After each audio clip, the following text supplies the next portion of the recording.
너무 화끈한 성격 탓인지 매일 롤러코스터 같은 하루를 보내는 후보가 있습니다. 기호 2번 스트롱맨 홍준표 후보의 일주일. 안 원장님 어떻게 보십니까? 본인 스스로 스트롱, 홍준표, 홍스트롱, 또 트럼프 이야기했죠. 아니 다를까 화제는 많이 일으켰습니다. 뭐 설거지는 여성의 몫이다. 아니 그것도 하늘이 정해진. 하늘에 중해진 여성의 몫이다. 그래서 난 저도 뭐 가끔 합니다만 내가 여성인가 하는 생각이 들었습니다만은 어찌됐든 두 가지 있는 것 같아요. 기본적으로 홍준표 후보의 성격이 좀 그렇습니다. 직설적입니다. 이야기를 담고 그냥 가려서 또는 꾸며서 한 스타일이 전혀 아닙니다. 그 직설적인 걸 날렸던 거 하나. 두 번째는 트럼프의 경우처럼 이런 게 통한다라는 계산도 어느 정도 있었을 겁니다. 트럼프가 이런 이야기를 했죠. 언론이 날 따라오게 만들어라. 홍준표 후보 이야기는 다 언론이 따라오지 않습니까? 그래서 비슷한 말을 정말 재미없이 한다든지 자극적이지 않게 하면 따라오질 않아요. 그런데 홍준표 후보는 그걸 아는 겁니다. 저는 하늘이 정한 게 그 설거지는 여성이 하는 거다. 저는 이거는 크나큰 실수라고 생각해요. 근데 이제 더 큰 실수라고 제가 느끼는 게 뭐냐면 그럼 실제로 홍준표 후보가 진짜 그런 사람이냐? 아닌 거예요. 굉장히 그 위압적으로 보이는 거예요. 그냥 사모님한테 꼼짝도 못해요. 진짜 꼼짝도 못해요. 그럼요. 그러니까 어디 이렇게 출장을 같이 가잖아요. 그러면 어느 후보 사모님이 마중을 나오십니까, 공항에. 그것도 막 새벽 5시에 도착할 때라든가 막 이런 때라도 꼭 나오세요. 그래서 이번에 좀 그런 거 아니라고 그 부인께서 이렇게 집에 가서 제가 보기에는 설거지, 청소, 빨래 다 하실 수도 있어요. 근데 왜 그런 분이 기저귀 빨래도 이렇게 해서 널어주셨고 남편이 나가기 전에 설거지 싹 해놓고 이렇게 나가고 그랬어요. 하늘이 내린 게 이러면서 여성의 일이 설거지다 뭐 이런 식으로 사과는 했어요. 본인이 내 강하게 보이기 위해서 그런 것 같아요. 아니, 그런 것 같아요. 그 홍준표 후보님 같은 경우는 캠프가 준비가 안 되어 있습니다. 그렇죠. 그래서 모든 정책을 우리가 공약을 들여다보려고 해도 거기 아직도 준비가 안 되어 있습니다. 그래서 중요한 정책조차도 개인의 생각, 개인의 개인기로 이렇게 나오는 그 정책들이 많고 이미 자기가 얻어갈 수 있는 20% 정도의 잠재 지지율은 늘 있는 분이에요. 왜냐하면 보수 진영이 붕괴는 돼 있어도 이걸 잘 정비하면 그 전통적이고 약간 좀 수구적인 그런 거지만 한 15, 20%는 상존하고 있거든요. 어쨌든 자유한국당에 타고 나왔기 때문에 홍준표 후보는 자기 얘기를 하면 먹고 갈 수 있는 것을 근데 여기서 자기 얘기를 하지 않고 다른 당 얘기만 합니다. 예를 들었고 문재인이 대통령 되면 김정은이 대통령이다. 그러게요. 그다음에 안철수가 대통령이 되면 박지원이 대통령이다. 오히려 자기가 판을 깨고 있는 것 같은 느낌이 드는 거예요. 지금 보수 진영에 필요한 것은 개혁을 통한 거듭남이라는 거예요. 이건 그렇죠. 공적 과제예요. 맞아요. 후보라면 이걸 들고 나와야 되는데 재밌게도 뭐냐면 이 부분을 하고 있는 게 차라리 유승민 씨란 말이죠. 그다음에 그럼 당은 또 왜 그렇게 가느냐. 이분들도 보수 개혁 이거 없는 겁니다. 그냥 TK만 믿는 거예요. 맞아요. 어차피 TK만 믿으면은 또 뭐 새 정권이 들어서서 좀 잘못하고 이러면 또 다시 해서 우리가 옛날 세력을 그냥 얻을 수 있다라고 이렇게 판단하는 겁니다. 지금. 목소리부터 포스터까지 파격 변신을 이어가는 기호 3번 안철수 후보의 전략 어떻게 보셨습니까? 안철수 후보의 포스터를 볼 때 개인적으로는 이제까지 제가 본 포스터 가운데 최고의 포스터예요. 왜 그러냐면은 지금 우리 국민들의 정서나 속내가 뭐냐면 정당 보고 찍지 않고 인물 보고 찍겠다예요. 이번 선거는 그게 굉장히 확연해요. 그래서 그런 점을 꿰뚫은 포스터예요. 그리고 이제 3번에다가 또 이제 그 V자 양쪽에 두 후보를 이렇게 제끼고 딱 이렇게 여는 듯한 모습, 열린 듯한 모습. 열듯이. 네, 그게 굉장히 저는 아주 산뜻하고 그다음에 아주 신선했어요. 예전에 안철수 후보가 그냥 회사를 경영했을 때 한번 아주 기발한 광고를 이 신문에 실은 적이 있어요. 전 지금도 그것이 생생한데 머리를 무지개색으로 염색한 광고를 실은 적이 있어요. 기억나세요? 맞아요. 네. 그렇게 할 수 있는 용량이 되는 거예요. 그것은 우리가 이 새로운 시대에 뭐든지 할 수 있고 뭐든지 상상 가능한 거 아니에요? 당명을 뺀 것은 물론 뭐 안철수 후보의 생각이었는지 또는 안철수 후보의 생각을 미리 읽은 이재석이라는 뭐 세계적인 광고 커피라이터의 생각이었는지 잘 모르겠습니다만 그런데 이제 선거에서 군소 정당의 후보들은 당명을 굉장히 끝에 조그맣게 합니다. 어쩔 때 이제 여야 양대 정당의 국회의원 선거에서도 그 지역에서 자기 정당의 인기가 굉장히 낮다. 네. 영남에서는 뭐 민주당이 낮다. 호남에서는 무슨 뭐 새누리당이 낮다면은 당명을 끝에가 조그맣게 넣습니다. 안 보일 정도로 그렇게 하는데 저는 이번에 안철수 의원도 그런 심리 분명히 있다고 봐요. 왜? 당으로 승부하는 거 아니다. 이번 선거는 안철수지 국민의당 대 어디의 싸움이 아니다. 네. 이건 특정한 당, 특정한 이념, 특정한 세력에 얹혀 있는 거 아니다. 그래서 국민을 들고 나오는 전략입니다. 사실은 안철수 후보가 지금 스케이트로 말하면 이게 양쪽 날 있잖아. 전혀 이질적인 두 개의 날을 갖다가 평행을 하면서 이렇게 가는 거야. 가고 있는데 문제는 뭐냐면 요렇게 가고 요게 하나가 딱 되잖아요. 그럼 조금 가다 보면 이게 벌어져요. 좀 넘어진다고. 근데 문제는 뭐냐, 이쪽 지지자 쪽으로 향하게 되면은 이쪽 날이 좀 따라와 줘야 되거든요. 따라와지겠냐라는 거죠. 호남하고 TK다라는 게 갈라지고 있는데 지금 그 봉합을 하려고 굉장히 애를 쓰고 있는 것 같아요. 양쪽을 다 걸치고 가는 겁니다. 정말 보수와 호남이라는 자칫 잘못하면 한쪽에서 야 보수의 대표 하면 대표 아니야 하면 호남이 떨어져 나갈 수 있고 또 호남의 대표 아니면 보수가 떨어져 나갈 수 있어요. 그래서 정말 위험한 스케이팅을 타고 있는 겁니다. 이게 정말 문재인 후보는 표가 단단합니다. 그렇지만 넓지 못해요. 안철수 후보의 지지자들은 넓지만 단단히 못합니다. 그렇기 때문에 아슬아슬하게 쓸고 담아야 되는 이걸 끝까지 레이스를 해야 되는 겁니다. 남은 기간에 가장 몸조심해야 될 후보가 안철수 후보입니다. 가장 곤혹스러운 전략에 빠져 있는 후보가 안철수 후보라고 하는 느낌이 들어요. 어떤 점에서요? 20대의 로망이었잖아요. 청년 멘토였어요. 그렇죠. 근데 지금 청춘들이 다 떠났어. 왜지? 그 다음에 60대 이상에서만 이기고 있어요. 이런 부분에 대해서 지금 해석이 안 나오고 있기 때문에 지지율이 계속 고착화 상태로 이렇게 가는 상황. 그리고 중반부에 넘어서면서 문재인가 이걸 뒤집는 골든 크로스를 만들어야 되는데 그걸 못 만들고 있는 곤혹스러운 측면. 그래서 선거팀을 잘 통제하면 지지율이 더 올라갈 것 같아요. 문재인이 되어야 호남의 몫을 가져올 수 있습니다. 안철수가 돼야 한다는 것을 제가 일부러 한번 실수를 해봤습니다. 득표 상승 효과에 고춧가루 뿌리고 있어요, 계속. 지금은 언론에 나오죠? SNS 다 보도가 되고 있죠?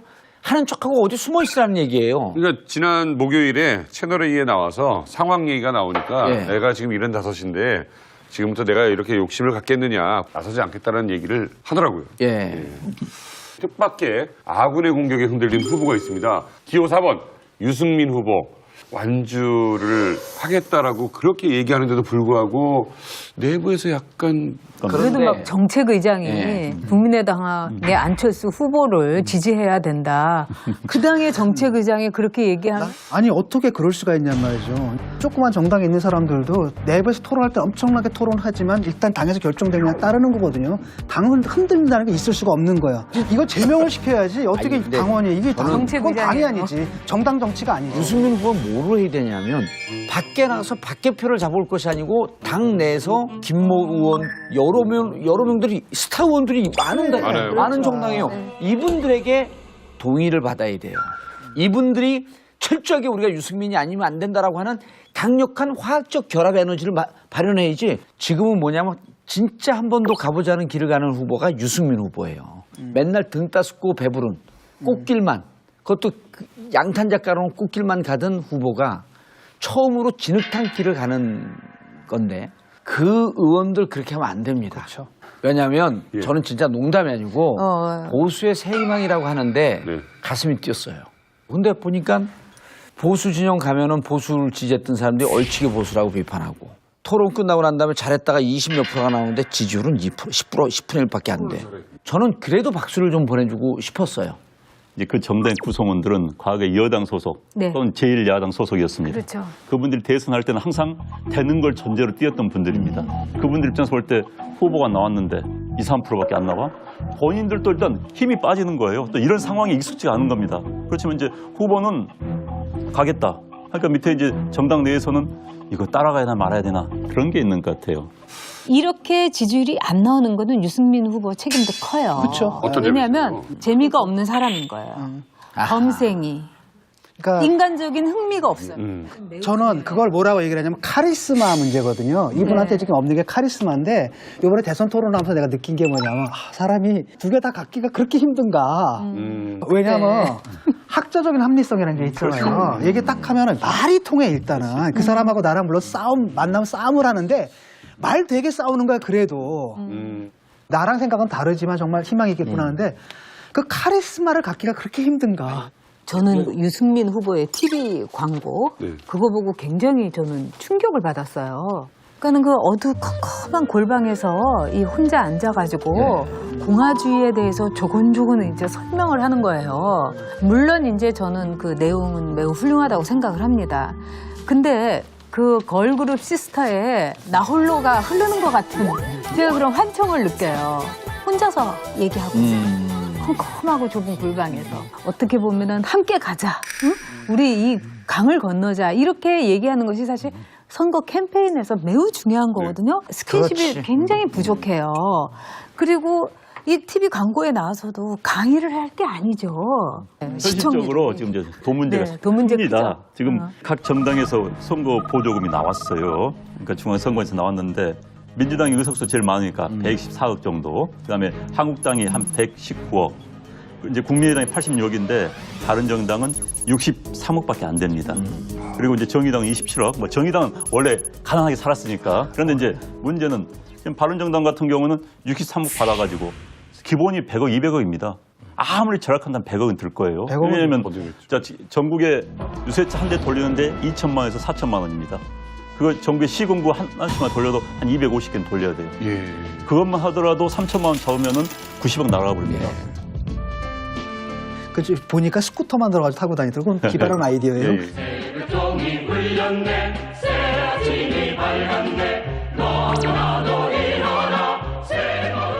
정당은 돈을 봅니다, 사실.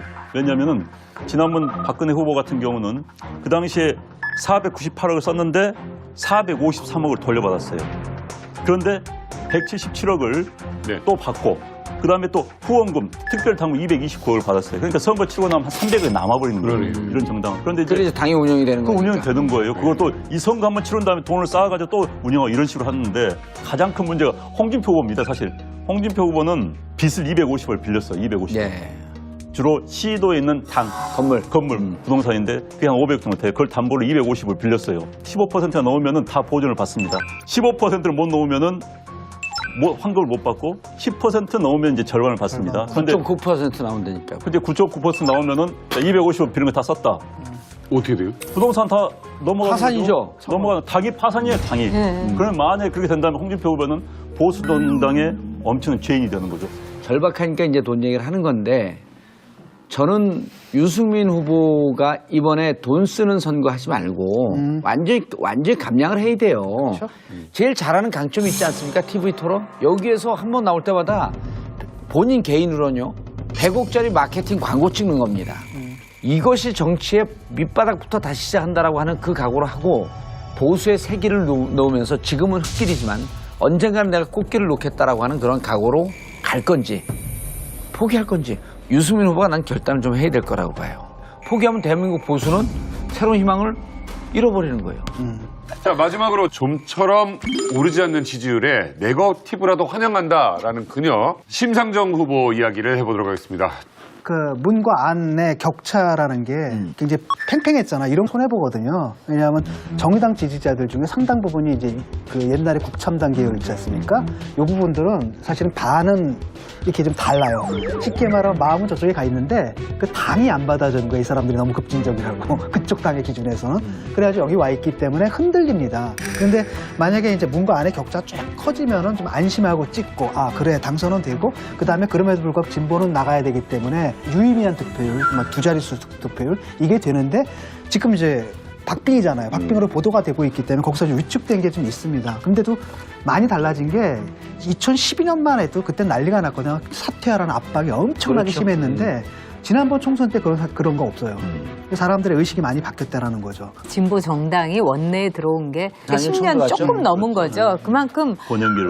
눈부신 이제 발전을 보였고 저는 이번에 이제 심상정 후보가 개인적으로 매우 뛰어난 후보라는 걸 보여준 것 자체로도 큰 의미가 있다고 생각해요. 심상정 후보가 갖고 있는 이제 노동에 대한 관점은 결국은 사람의 관점이거든요. 사람이 어떤 식으로 정말 이 험한 이 기계화되는 4대 혁명 속에서 살아남을 수 있는 거에 대한 화두를 저는 던졌다고 봐요. 그래서 이 심상정 후보에 대해서 이 문재인 후보에 오히려 당황하게 만들었다. 이래가지고 그냥 온갖 사람들이 그러게요. 막 공격을 하고 정의당에 대한 지지를 철회하고 당원을 이제 탈당하고 막 이런 거는 우리의 성숙하지 못한 정치 문화의 한 단면이라고 봐요. 어쨌든 한국 정치에서 정의당의 위치는 필요하다고 봅니다.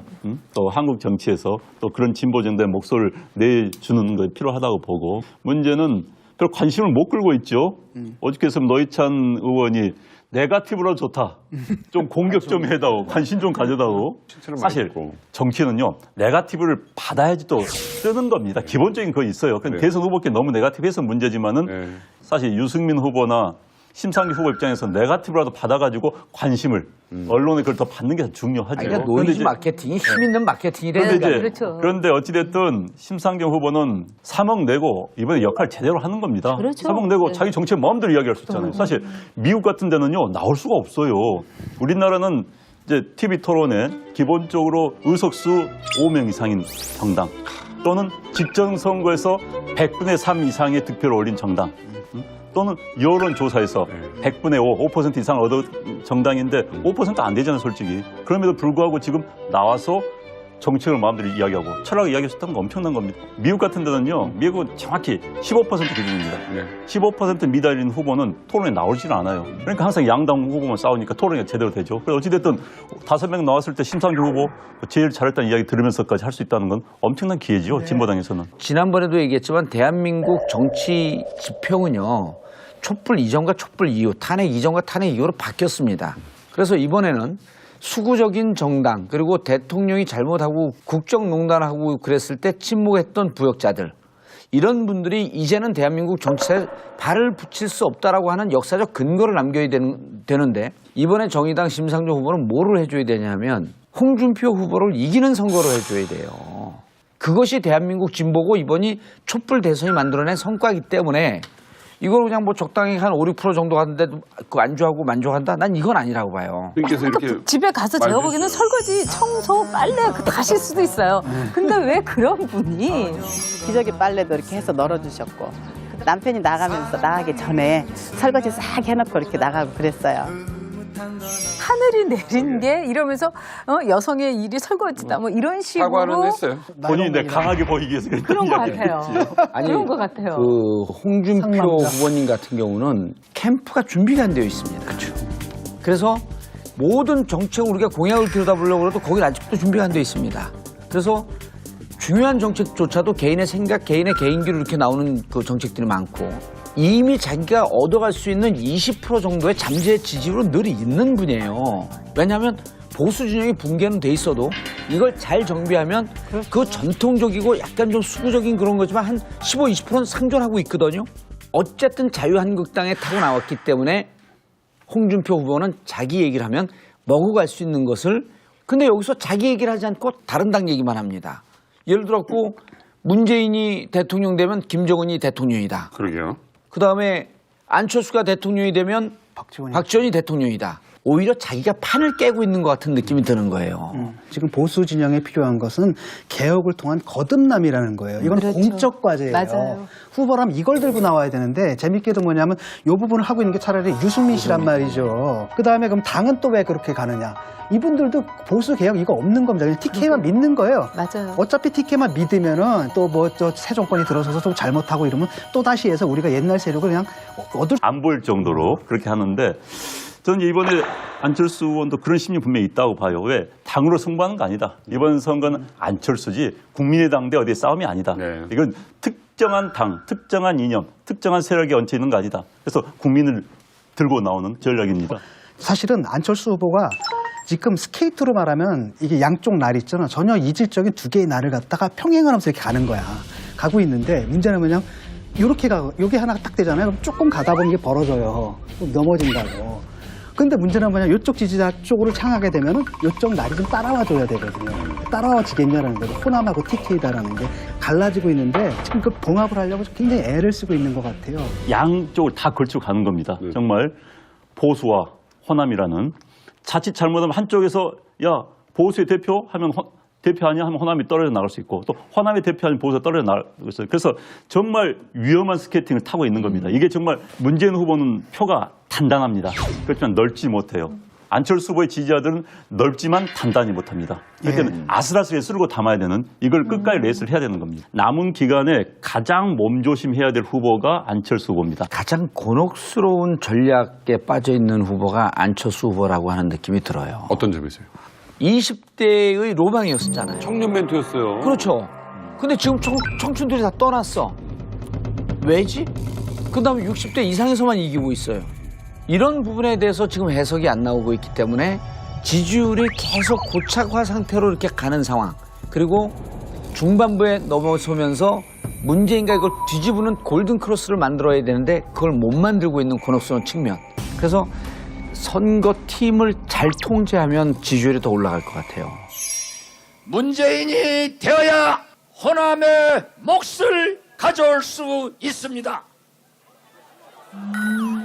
안철수가 돼야 한다는 것을 제가 일부러 한번 실수를 해봤습니다. 득표 상승 효과에 고춧가루 뿌리고 있어요, 계속. 지금은 언론에 나오죠? SNS 다 보도가 되고 있죠? 하는 척하고 어디 숨어 있으라는 얘기예요. 그러니까 지난 목요일에 채널A에 나와서 상황 얘기가 나오니까 예. 내가 지금 75인데 지금부터 내가 이렇게 욕심을 갖겠느냐 나서지 않겠다는 얘기를 하더라고요. 예. 뜻밖의 아군의 공격에 흔들린 후보가 있습니다. 기호 4번 유승민 후보. 완주를 하겠다라고 그렇게 얘기하는데도 불구하고 내부에서 약간 그래도 막 정책의장이 예. 국민의당의 안철수 후보를 지지해야 된다. 그 당의 정책의장이 그렇게 얘기하면 아니 어떻게 그럴 수가 있냔 말이죠. 조그만 정당에 있는 사람들도 내부에서 토론할 때 엄청나게 토론하지만 일단 당에서 결정되면 그냥 따르는 거거든요. 당을 흔들린다는 게 있을 수가 없는 거야. 이거 제명을 시켜야지 어떻게 아니, 근데 당원이 이게 그건 당이 정책의장이에요. 아니지. 정당 정치가 아니지. 유승민 후보는 뭐로 해야 되냐면 밖에 나가서 밖에 표를 잡을 것이 아니고 당 내에서 김모 의원 여러 명들이 스타 의원들이 많아요. 많은 정당이에요. 이분들에게 동의를 받아야 돼요. 이분들이 철저하게 우리가 유승민이 아니면 안 된다라고 하는 강력한 화학주 있다라고 이렇게 판단하는 겁니다. 지금. 목소리부터 포스터까지 파격 변신을 이어가는 기호 3번 안철수 후보의 전략 어떻게 보셨습니까? 안철수 후보의 포스터를 볼 때 네. 개인적으로는 이제까지 제가 본 포스터 가운데 최고의 포스터예요. 왜 그러냐면은 지금 우리 국민들의 정서나 속내가 뭐냐면 정당 보고 찍지 않고 인물 보고 찍겠다예요. 이번 선거는 그게 굉장히 확연해요. 그래서 그런 점을 꿰뚫은 포스터예요. 그리고 이제 3번에다가 또 이제 그 V자 양쪽에 두 후보를 이렇게 제끼고 딱 이렇게 여는 듯한 모습, 열린 듯한 모습. 무슨 열듯이. 네, 그게 굉장히 저는 아주 산뜻하고 그다음에 아주 신선했어요. 예전에 안철수 후보가 그냥 회사를 경영했을 때 한번 아주 기발한 광고를 이 신문에 실은 적이 있어요. 전 지금도 그것이 생생한데 머리를 무지개색으로 염색한 광고를 실은 적이 있어요. 기억나세요? 네. 그렇게 할 수 있는 용량이 되는 거예요. 그것은 우리가 이 새로운 시대에 뭐든지 할 수 있고 뭐든지 상상 가능한 거 아니에요? 당명을 뺀 것은 물론 뭐 안철수 후보의 생각이었는지 또는 안철수 후보의 생각을 미리 읽은 이재석이라는 뭐 세계적인 광고 커피라이터의 생각이었는지 잘 모르겠습니다만 그런데 이제 선거에서 군소 정당의 후보들은 당명을 굉장히 끝에 조그맣게 합니다. 어쩔 때 이제 여야 양대 정당의 국회의원 선거에서도 그 지역에서 자기 정당의 인기가 굉장히 낮다. 네. 영남에서는 뭐 민주당이 낮다. 호남에서는 무슨 뭐 새누리당이 낮다면은 당명을 끝에다 조그맣게 넣습니다. 너무 화끈한 성격 탓인지 매일 롤러코스터 같은 하루를 보내는 후보가 있습니다. 기호 2번 스트롱맨 홍준표 후보의 일주일. 안 원장님 어떻게 보십니까? 본인 스스로 스트롱, 홍준표, 홍스트롱, 또 트럼프 이야기했죠. 아니 다를까 화제는 많이 일으켰습니다. 뭐 설거지는 여성의 몫이다. 아니 그것도 하늘이 정해진. 하늘에 중해진 여성의 몫이다. 그래서 난 저도 뭐 가끔 합니다만 내가 여성인가 하는 생각이 들었습니다만은 어찌됐든 두 가지 있는 것 같아요. 기본적으로 홍준표 후보의 성격이 좀 그렇습니다. 직설적입니다. 이야기를 담고 그냥 가려서 또는 꾸며서 한 스타일이 전혀 아닙니다. 예. 그 직설적인 걸 날렸던 거 하나. 두 번째는 트럼프의 경우처럼 이런 게 통한다라는 계산도 어느 정도 있었을 겁니다. 트럼프가 이런 이야기를 했죠. 언론이 날 따라오게 만들어라. 홍준표 후보 이야기는 다 언론이 따라오지 않습니까? 그래서 비슷한 말을 정말 재미없이 한다든지 자극적이지 않게 하면 따라오질 않아요. 그런데 홍준표 후보는 그걸 아는 겁니다. 저는 하늘이 정한 게 그 설거지는 여성이 하는 거다. 저는 이거는 크나큰 실수라고 생각해요. 근데 이제 더 큰 실수라고 제가 느끼는 게 뭐냐면 그럼 실제로 홍준표 후보가 진짜 그런 사람이냐? 아닌 거예요. 굉장히 그 위압적으로 보이는 거예요. 그냥 사모님한테 꼼짝도 못해요. 진짜 꼼짝도 그래요? 못해요. 그럼요. 그러니까 어디 이렇게 출장을 같이 가잖아요. 그러면 어느 후보 사모님이 마중을 나오십니까, 공항에. 그것도 막 새벽 5시에 도착할 때라든가 막 이런 때라도 꼭 나오세요. 그래서 이번에 좀 그런 거 아니라고 네. 그